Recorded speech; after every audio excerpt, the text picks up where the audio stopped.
Today's story was written by Reddit user FrostDraken. Danny hunched down behind the crumbling brickwork of a rotting warehouse and clutched his long gun to his chest. He cursed Lady Luck under his breath as he rolled a few paces to his left and chanced to peek through a gap in the wall. The day started out as normally as the rest of his days had been for the last 3.5 months. The rebel forces of the hegemony of independent systems had finally grown the balls to launch a ground invasion of his homeworld of Draven 2. It was just his luck that he had been back on a recall rotation for equipment renewal. The war had been dragging on for half a decade now by this point. He was tired of the fighting, tired of the killing, and more than tired of the luck-cursed piss chips that they called rations. If he ever had to eat another freeze-dried, pre-prepared spaghetti dinner with extra garlic again, it would be far too soon. His radio buzzed and he slapped the call button in annoyance. "What is it, Jester?" he asked, using his spotter's nickname instead of his real one. His real name was hard to pronounce, full of guts and gurgling guttural sounds native to his people. In response, a slightly gurgling voice issued. "I have told you 10,000 times, never mind." His spotter just sighed. Jester was Slaveth, the scaled aliens looking similar to a humanoid shark or deep-sea fish, minus the tail. His soulless black eyes always making him look more than a little ominous in Danny's eyes. Jester spoke again. "Reports of sniper fire to our 264. They moved again, it seems." Danny swore again and slammed a gloved fist into the gritty floor next to him. That son of a bitch! He had caught just glimpses of his enemy an hour ago while the sun was high overhead. The long carapace body of a Vinophelian, unmistakable. The large insectoid species, looking like somebody had taken an earthly centipede from some children's nightmare and scaled it up to a 6-meter, 300-kilogram carapace armoured monster. He had started off the day well enough. The view through his SR-404 scope had been the same as the last month of fighting, the small flashes of enemy troops turning to puffs of viscera when the large caliber bullets he was firing tore through them. There were those that unironically called him the Dark Hand, the name that he secretly hated. He wasn't raised to be a killer. He had actually wanted to be a baker as a child. But trouble had landed him in a juvenile detention centre, and his quick-to-anger nature had seen him enrolled in the military as he turned 18. A path that he had been stuck in for the last 27 years. Every time he had felt he was close to getting out, he was called back to service. Another bad guy, another conflict. And now, war on a scale never before seen in the sapient Congressional Union's 775 years of history. He nodded to himself, the thoughts of his past flashing away. He had a job to do, and he was obligated to do it in service to the Union. Danny crouched and snapped his heavy gun up into the low windowless wall he had been sheltering behind. He took a moment to see if any fire was directed his way, and then put his eye to the scope. As soon as he did, his anxiety seemed to melt away. The sounds of carnage and gunfire slowly faded as he entered a state of mind he liked to call his serenity state. It was there he was most comfortable. The decades spent in the service to the Union as a marksman of unparalleled capacity meant that he was more comfortable behind the scope than in his own bed. He took a moment to scan the nearer roof and dark-shadowed windows of the bombed-out apartment complex across the thoroughfare. The town was not the largest, but it was not small either. Before its evacuation, it must have had a population in the 10 or 15,000 range. All gone now. Those that had failed to flee had been burned in the rubble of the war, as it ground everything it touched to ashen rubble and cratered ruins. He had often heard tell that war was won by attrition. The side with the ability to sling the most men and munitions took the victory. But he liked to disagree. Wars were won by morale, and it was his job to be a constant morale drain for his enemies. Them just knowing he was on the battlefield had proven enough to turn the tides of small-scale battles in his own biased opinion. There, he thought suddenly. A small glint winking at him from a far building immediately drew his attention. Was it his opponent? It could be, but it seemed an unlikely place for them to sit. The building was far too isolated to make good cover. He wouldn't have fired a shot from such a disadvantageous position. But then again, maybe his counterpart was not as versed in the art of hunting as he. He immediately dismissed this explanation. No, his opponent was every bit as good as he himself. In fact, he had heard whispers that it was the legendary Blue Devil himself. The hegemony sniper gaining almost as storied a reputation as his. Though, the last he had heard, the Blue Devil was taking heads on New Ymir.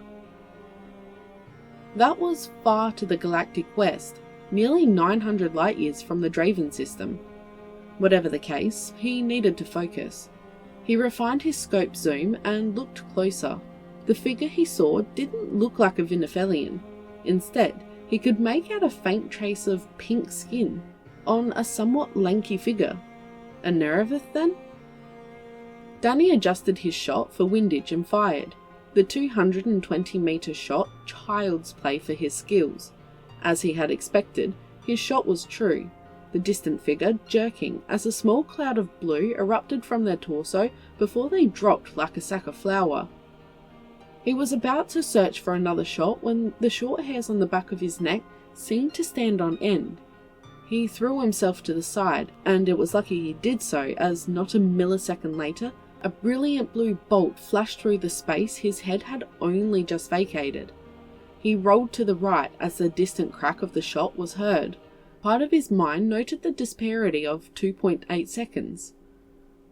In Draven 2's atmosphere, that was nearly exactly 1 kilometre from his position, and judging by the direction the shot had come from, he now had a clearer picture in his mind of where the shot had came from.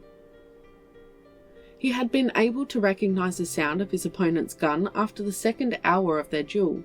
It sounded like a modified Spectre 2 electromagnetic sniper, the Vinifelian counterpart to his trusty chemical firearm, although much more potent.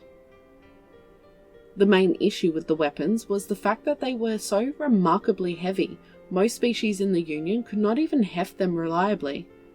The Vinifel were known for their strength, however, and the fact that they had 10 arms helped at least a little bit. As it continued to crawl to a new position, he lamented his choice of position. The barren floor of the building was littered in broken glass and reef glider droppings. Why couldn't he ever fight in a clean, carpeted house with lights and a refrigerator full of ironade? He scooched into the shadow of a nearby pillar and sat to wait for a minute.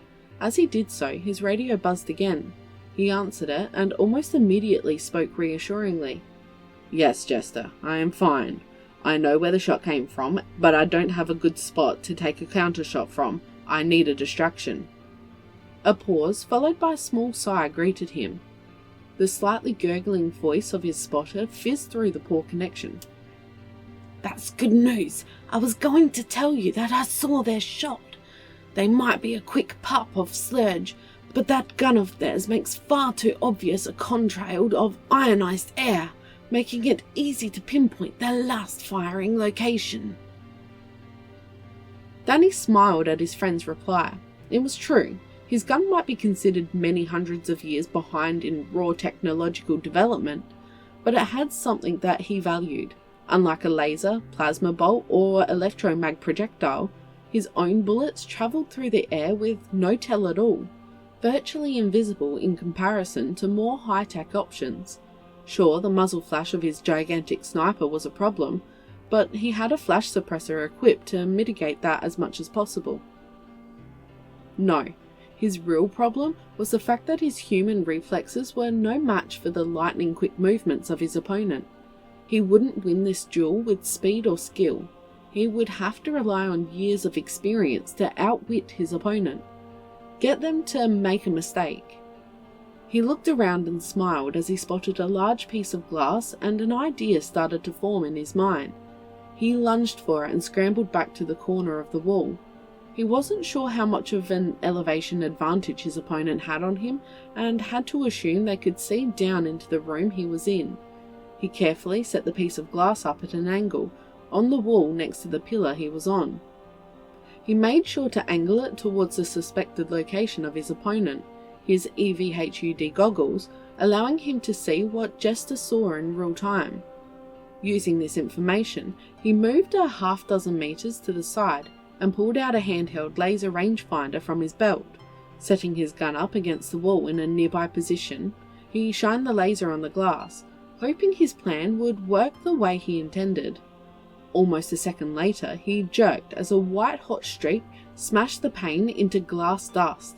Without hesitation, he bolted upright and sighted on the place that Jester had just seen the flash from. It was a large 6-story building nearly 980 meters away, far behind the front line. He took only the barest moment to calculate bullet drop and crosswind before firing.